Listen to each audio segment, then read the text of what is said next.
É, eu fico muito feliz também porque eu faço parte da ONG Moradia e Cidadania aqui no Rio de Janeiro. Foi um orgulho muito grande quando pensaram em mim, uma época que eu lamento, mas a gente está fazendo aí todo um esforço, porque a gente estava com muito pouco associado aqui no Rio de Janeiro. Então, recebi junto com outros grandes integrantes aí, a Maria Emília, que já foi, né, da Caixa como supervisão do trabalho social, a nossa querida Leia, que faz das tripas corações para que os projetos aqui realmente permaneçam. Então, eu fiz esse trabalho junto com elas para a gente poder angariar aí mais associados, principalmente quando estavam entrando os novos funcionários da Caixa. E aí, toda a conversa com todos os colegas que eu vejo que entram, que são novos, a ideia é sempre colocar, né, a importância da ONG, o trabalho que ela faz. E a minha intenção é realmente que por todo o Brasil, mas principalmente aqui também no território do Rio de Janeiro, que é tão é tão lindo, mas também tem problemas, como foi colocado aí pela Flávia antes, territórios que precisam muito das ações, né? Precisam muito de políticas públicas que realmente sejam efetivas. Mas a gente, por outro lado, como organização da sociedade civil, entra aí com algumas ações. Eu sou Carla Mídio, pedagoga, sou funcionária da Caixa, mas hoje eu falo aqui como empreendedora social, criadora da Riso. A Riso é uma tecnologia social, né? É uma série de experiências de vida já desde o meu nascimento, já que eu nasci numa comunidade da Baixada Fluminense, que é um território assim de muita vulnerabilidade, com IDH muito baixo, enfim. Então, esse próprio território onde eu nasci já me fez empreendedora, ou às vezes eu falo que sobrevivedora, desde muito cedo. Então, a Baixada Fluminense também é uma região aqui do Rio que tudo que eu posso levar para lá, aí compartilhando da fala que foi trazida pela Flávia, porque são territórios realmente onde a dificuldade é muito grande, mas a gente não é território só de dificuldade, a gente é território pujante de criatividade, de negócios, e a gente precisa resolver os nossos problemas a partir do nosso olhar. Então, isso que a Flávia trouxe para mim é perfeito, porque eu vejo muitas políticas que não dão certo, ou outras atividades mesmo de organizações, porque se vem com uma ideia do que é a solução. A solução não, a solução ela realmente precisa partir do território. Na minha vida, filha de dona de casa e de estivador, né? Aí nascida nos anos 80 numa comunidade, na época se não falava comunidade, né? A gente falava favela mesmo. Hoje a gente mudou um pouco o termo, mas eu ainda falo, eu realmente sou oriunda da favela, uma vez da favela, sempre da favela, porque é um território que nos faz, nos molda e com todas essas dificuldades. Então, educação para minha família, né? Por isso, essa primeira foto aí tem a minha mãe, que é uma grande inspiração, e o meu filho, porque é um valor de família. Minha mãe sempre falou: não existe outro caminho senão a educação. Então, se ficou ali, ela fez todo o investimento que ela podia, abriu mão de muita coisa, assim como várias mães, e sobretudo uma mãe negra de favela, faz quando ela entende que o único caminho para que seu filho possa ter ali uma transformação de vida é realmente educação. Se puder passar, Marília. Então, essa sou eu. Sou funcionária da Caixa também há 20 anos, mas hoje o meu principal chapéu aqui colocado na apresentação é como empreendedora social.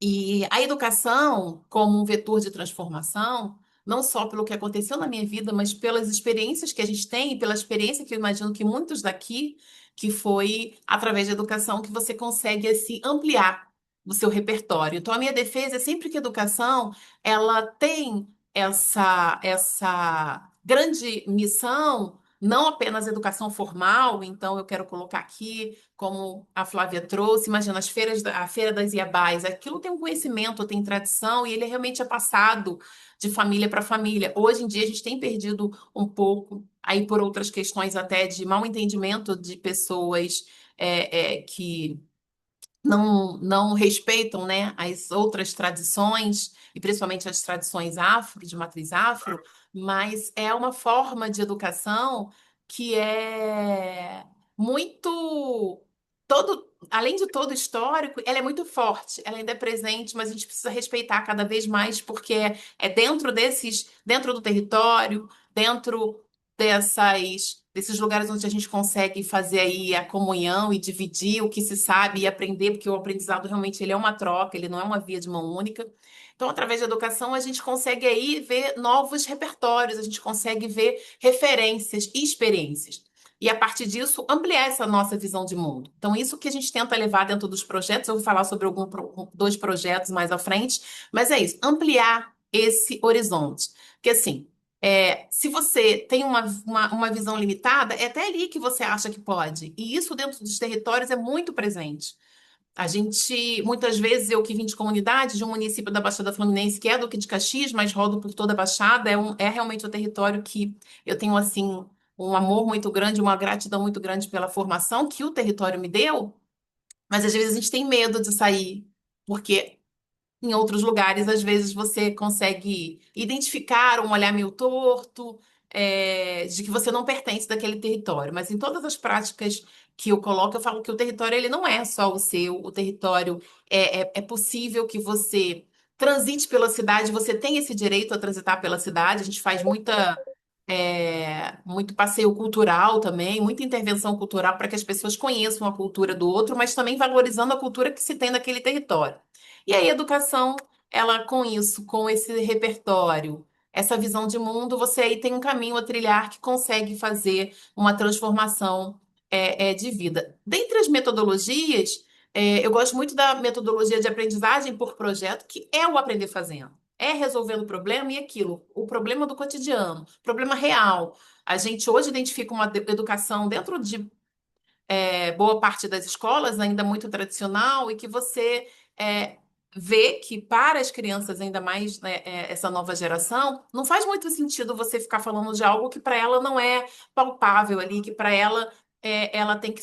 Claro, o imaginário é sempre muito bom, mas ela precisa de algo que faça sentido na realidade da vida dela. Ela precisa desses conhecimentos que façam com que ela consiga identificar que eu posso me ver dentro dessa situação, desse conhecimento, principalmente através da interdisciplinaridade. E aí, a aprendizagem territorializada também é algo que eu acredito muito, porque o território ele é essa sala de aula viva. A gente viu aí o exemplo que a Flávia trouxe também. Muitas experiências que eu tenho dentro dos territórios, e aí territórios no Rio de Janeiro inteiro, em outros estados, e agora eu tenho partido aí para uma missão internacional. Eu estou com alguns trabalhos sendo executados em parceria em Angola. Eu fiquei muito feliz com um convite que eu recebi ano passado desse desafio para palestrar para educadores angolanos, né? Pensando aí em como essa educação empreendedora, intraempreendedora, ela precisa permear e estar presente nas nossas salas de aula, nos nossos outros ambientes, para que realmente a gente consiga e aí eu quero fazer só um paralelo, porque assim, é algo que é muito presente e muito falado e muito ampliado e até trabalhado dentro dos territórios, a questão do empreendedorismo. Mas acho que o empreendedorismo não é para todo mundo. Mas acaba que quando se fala de pessoas vulneráveis, de pobre, parece que a única solução que se tem é o empreendedorismo, né? Então eu atuo não só no empreendedorismo, realmente às vezes a gente tem essa veia, eu identifiquei essa veia muito cedo, talvez até pela necessidade, mas tenho isso comigo, mas nem todas as pessoas nasceram para ser empreendedoras. Então, eu trabalho muito mais no intraempreendedorismo para que ela identifique ali nos seus potenciais, os seus talentos e possa ter uma inclusão produtiva. Também é uma luta muito grande, porque senão, para esses territórios, a gente vai deixando sempre mais do mesmo. A gente precisa ouvi-los para identificar quais são os talentos, o que que realmente a nossa população quer, o que que nós queremos. Então, em todos os projetos, essa oitiva, esse diálogo, ele é importantíssimo, que é o passo número um, esse diagnóstico, né? Antes de qualquer coisa, realmente ouvir essa comunidade, nos ouvir, né? Eu, que sou dos anos 80, vi alguns projetos, não muitos, naquela época não tinham muitas organizações com projetos dentro da minha comunidade, mas eu sempre traziam coisas prontas. E a gente muitas vezes era invadido. Não é porque é um território vulnerável que a gente já tem as invasões, muitas vezes violentas, principalmente se falando em território do Rio de Janeiro, que é algo também que a gente identifica que falta estrutura, falta política pública, mas aí a gente já entra em outro assunto. Mas a gente já tem essa invasão, infelizmente, no nosso dia a dia. E aí, às vezes, vem outras invasões, até com boas intenções, mas que você leva algo pronto, que você não considera aquela comunidade. Ou então faz ali algo participativo, mas não mantém aquela comunidade envolvida e ao tempo inteiro sendo ouvida. Então, aprendizagem por projetos, aprendizagem territorializada e a pedagogia Construindo Valores, que é uma pedagogia criada por um instituto que eu tenho uma admiração tremenda. Gostaria muito que, se tivesse uma oportunidade, trazer aqui em outros momentos que possam surgir. A idealizadora, a criadora dessa organização, que já tem mais de 20 anos. Então, foi um sonho de criança que ela tornou realidade num território da Chatuba, que é violentíssimo, na Baixada Fluminense, no município de Mesquita. Então, lá eles criaram com tantas ações, com tantos erros, acertos, eles criaram uma metodologia própria, que é a pedagogia construindo valores, e mais à frente eu vou falar um pouquinho também do Mundo Novo, que é um dos parceiros da Riso, que é logo o que eu vou falar a seguir. Eu vejo a Riso como tecnologia social. Começou, né, eu tentando fazer algo não só pelo meu território, mas pelos territórios em que eu passava, não só como pedagoga, mas outras ações, né, outros projetos que eu acabo me envolvendo como comunicadora também. E eu sempre vi que a gente não consegue fazer, ou a gente até faz, mas o resultado ele é muito pequeno. E às vezes essa vida, imagino que nas pesquisas da Flávia, quem se lança para o empreendedorismo sabe que assim é uma vida, é minha nada mole vida. Então, assim, você sozinho, você procura, faz projetos, bate em portas para tentar algumas parcerias, mas eu realmente identifiquei que o trabalho ele tinha um peso maior, uma transformação, um resultado maior quando ele era feito em rede.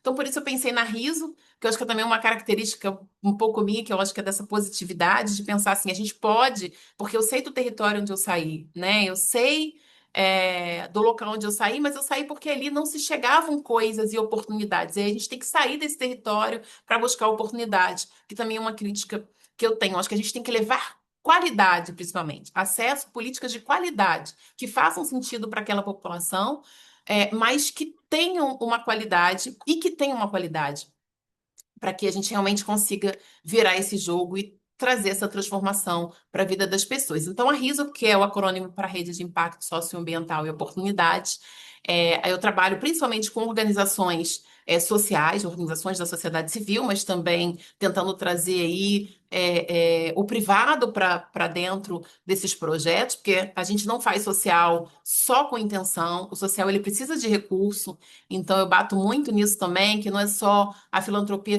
pela filantropia, a gente precisa de projetos que realmente tenham aí uma qualidade, que tragam, que seja possível através dele trazer resultados, e a gente precisa de recursos para executar esses projetos, apesar de nesse território a gente ter várias soluções para os problemas ali do dia a dia, e eu identifico, eu gosto muito de trabalhar com negócio social, porque realmente é um negócio que ele é feito a partir dessa dor, dessa dificuldade e a gente consegue transpor.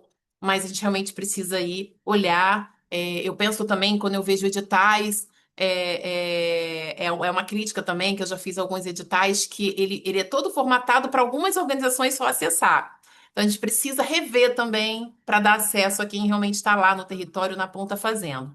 E aí eu tenho essas parcerias para iniciativas educacionais com instituições, e o principal é dar oportunidade, né, para que nós possamos atingir os nossos objetivos e nos realizarmos como pessoas, como profissionais. E aí, por isso, a Riso é essa minha tecnologia social que eu tenho conseguido aí, graças a Deus, bastante parceiros para entrar, e principalmente quando a gente trata de educação em territórios de vulnerabilidade.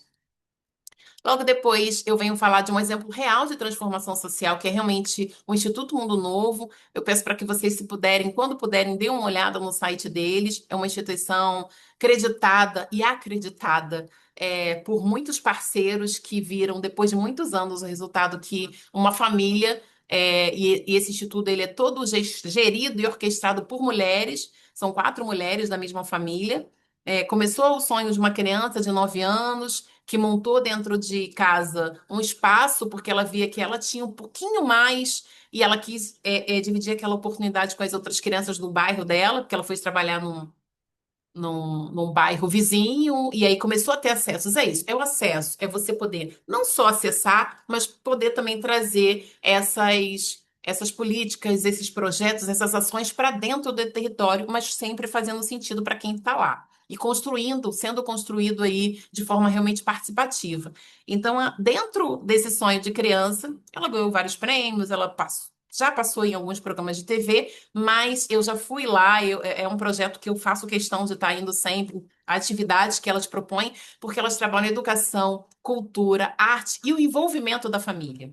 E a geração de renda para essa família. Porque, justamente, a gente precisa de recursos para acessar uma qualidade melhor para essas, principalmente para essas crianças e para essas mães, que a maioria das famílias acabam, assim como eu, né, sendo geridas por mulheres. Também sou mãe solo, a primeira foto ali era do meu filho Benjamin, que eu levo para tudo quanto é evento, justamente para mostrar a ele como é que se faz, que não é só falar, a gente precisa fazer, né? Vai muito mais da ação. E esse instituto é um exemplo real de transformação nesse lugar da Baixada Fluminense, que é um lugar com IDH muito baixo, é um lugar onde a presença da violência é muito grande e é a maior intenção do Instituto, além da educação, é a partir da educação trazer as famílias, mostrar que pode ser feito algo novo e eles têm um trabalho cultural que é belíssimo, inclusive com danças, e eles estão sempre participando das competições que tem de balé em Joinville, já ganharam várias. E aí, se vocês puderem dar uma olhada na página deles, eu fico muito grata. A próxima página também, a gente tem aí os resultados que eles têm, eles impactam aí com apresentações culturais, tem os estudantes, porque eles fazem complemento, não só estudantes do ensino fundamental, mas das séries iniciais, mas eles fazem um complemento para os estudantes mais velhos, para os adolescentes, para que de tarde eles possam ter um lugar para ir, um lugar para ser acolhido, um lugar de aprendizado e um lugar onde eles aprendem também realmente a cidadania real. E no próximo slide, deixa eu deixar a Marília passar. É uma parceria que eu fiz com o Mundo Novo, porque o que eu fico muito feliz, assim. Eu acho que vem um pouco de dom, mas vem também, claro, o fato de você ir trabalhando essa habilidade, com essas oportunidades de educação que eu tive, principalmente a partir do momento em que eu entrei na Caixa, a gente sabe que o mundo muda quando você, principalmente de onde eu vim, entra numa empresa que tem uma estrutura, que você tem ali um trabalho também que a gente tem muito orgulho de fazer, mas aí quando eu pensei fora, porque eu falei, bom, eu não consigo esgotar aqui dentro, eu preciso ir para fora porque eu também sei que eu preciso estar na ponta, e na ponta trabalhando junto, na ponta trabalhando com o território. E aí, na criação, que veio aí por alguns anos de trabalho feito com organizações não governamentais, e aí, quando surge a Riso se materializa, eu penso, ela só pode ser feita através de parcerias.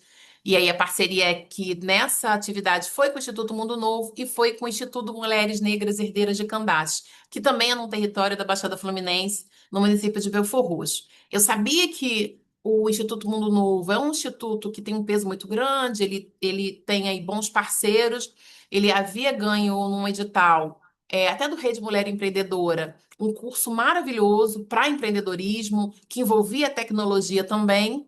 E ele tinha vagas ociosas, mas elas não tinham como atender todo um público. E aí, através de parcerias, a gente conseguiu também levar a Belfor Roxo. Eu conheci a ONG do Instituto Mulheres Negras Herdeiras de Candace, que eles estavam com alguma dificuldade, porque a idealizadora, a diretora dessa ONG, faleceu há alguns anos atrás, e a irmã ficou com essa herança, essa bendita herança, bendita mesmo, que o trabalho delas é maravilhoso, num território assim muito vulnerável, com muita dificuldade, com poucas oportunidades.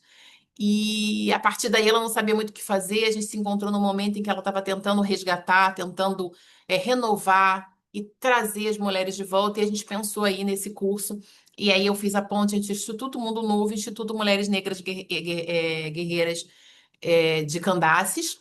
É, e aí a gente conseguiu levar essa capacitação. Tinha também envolvia também capital semente, porque eu acho que é isso, porque a gente leva conhecimento, mas às vezes a mulher ela se prepara, mas se você não tiver uma continuidade ali, ela não consegue avançar, ela não consegue ter os instrumentos ali, dependendo do que ela vai trabalhar maquinário. Então, isso também é algo que a gente precisa realmente pensar quando se fala em projetos. Às vezes a gente dá o conhecimento, mas o conhecimento sozinho, sem uma construção, ele é só conhecimento vazio. O conhecimento que fica, mas não é um conhecimento que consegue atingir e que a partir dele, ela realmente, principalmente se falando de mulheres, ela consegue materializar aquilo tudo que ela aprendeu e aquele sonho. Porque, gente, são muitos sonhos, mas são sonhos que muitas vezes, quando você chega no território, a vida é tão dura que você não consegue parar para pensar qual é o meu sonho. Então, a maior parte das ações que eu faço, a gente começa justamente com esse resgate, esse olhar, essa coisa de quem está cuidando de você, quem cuida de quem cuida. Então, é a parte que eu mais gosto, que assim, é muito emocionante. E assim, vamos olhar para quais são as nossas capacidades. Vamos olhar para o que que a gente tem de potência, que é muito grande, mas que muitas vezes, pela dureza da vida, a gente não consegue identificar. E aí, por último, como uma proposta mesmo, né? Uma ação concreta. Esse é o impacto que hoje eu que pensei. A gente acha que começa sozinho, mas não, porque você fala e você consegue trazer muita gente bacana. Eu fico até emocionada quando eu falo, porque você fala assim, vou começar. E aí depois você vai juntando, quando você vê se tem uma rede, você tem pessoas do seu lado te dando força em momentos muito especiais. E aí hoje eu parando para ver, só na apresentação, porque assim, é o momento que você para ir vendo o que que você já fez até o momento. E eu consegui identificar assim, o atingimento de o trabalho com muitos ODS, né, que são o que a gente precisa aí para ter esse desenvolvimento, principalmente em territórios como esses territórios que a gente, assim como a Flávia trabalha, assim como eu sei que a Heloísa, como a Social Caixa, que vai estar daqui a pouco, e eu estou super orgulhosa porque eu faço parte da Social também, mas a Heloísa realmente é assim o grande pilar dessa nossa associação. E aí, esses são os ODS que um sonho que começou lá de uma menina, né, tem conseguido alcançar. E aí, em breve, talvez eu tenha outros, possa contar esses outros impactos que a gente está conseguindo num território que eu tive a oportunidade de ano passado pela primeira vez e que eu fiquei muito emocionada, porque eu entendi, eu vim daqui, né, quando eu estive em Angola. E ver as similaridades e ver o quanto a gente, quando está aberto, com intenção para fazer, realmente as coisas vão com muito trabalho, lógico, a gente sabe, mas vão vindo. E aí, a ação concreta para ampliar esse impacto é realmente fortalecer tecnologias, redes, para que realmente conectar as organizações. Às vezes, os territórios são um pouco soltos, e aí a gente precisa realmente iniciar essa conexão e promover um desenvolvimento sustentável e integrar esses territórios. Os territórios são muito pujantes, são muito ricos. Apesar de todas as dificuldades, claro que a gente sabe, mas é preciso a gente fazer essa conexão e é preciso a gente levar aquilo que falta, apoiar, promover. E aí, a curto prazo, a gente tem uma maior colaboração entre essas iniciativas, principalmente falando de aprendizagem, quando se fala de aprendizagem ampliada, que eu tenho um território, alguém que faz cultura, eu tenho alguém que trabalha dentro de uma escola, ou, por exemplo, uma biblioteca, e eu tenho lá na outra ponta alguém que trabalha. Hoje eu mesmo, ontem mesmo, eu estava falando com uma amiga que ela tem um restaurante comunitário, então trabalha essa gastronomia social e a gente consegue realmente fazer essa conexão para médio prazo ter. A gente sabe que a geração de renda um dos maiores fatores, junto com um crescimento educacional, para essa mobilidade social, e a longo prazo o desenvolvimento do território e esse pertencimento sustentável, que é o que a gente realmente precisa levar. Eu falo que se não fosse tanto, se fossem tantas dificuldades, eu hoje moro muito próximo do meu município, Caxias, mas como as dificuldades de transporte são muitas, para ir para trabalhar no centro do Rio, eu mudei. Estou perto até da onde a Flávia falou aí da feira, vou visitar. De repente marco um encontro lá na próxima, que eu estou morando em Irajá, que é na Zona Norte. Não saio de Caxias, e Caxias nunca vai sair de mim, mas eu tive que sair para poder me locomover e chegar na universidade, chegar com um pouco mais de segurança, ainda mais que somos só meu filho e eu, então eu tenho que ir e voltar muito rápido. Então eu vim para um lugar que tinha metrô, mas eu entendo que o meu território é um território que pode crescer e que eu posso contribuir para esse crescimento. E é isso, essa é a proposta. Fico muito grata por estar aqui com vocês nesse sábado, dividindo aí, É um pouquinho do que a gente tem feito, é bem pouquinho, porque são muitas coisas, mas não daria, a gente ultrapassaria muito tempo. E aí eu só tenho gratidão a todos que estão aqui, mas em especial Marília, por esse convite. Realmente você conecta aí de uma forma brilhante.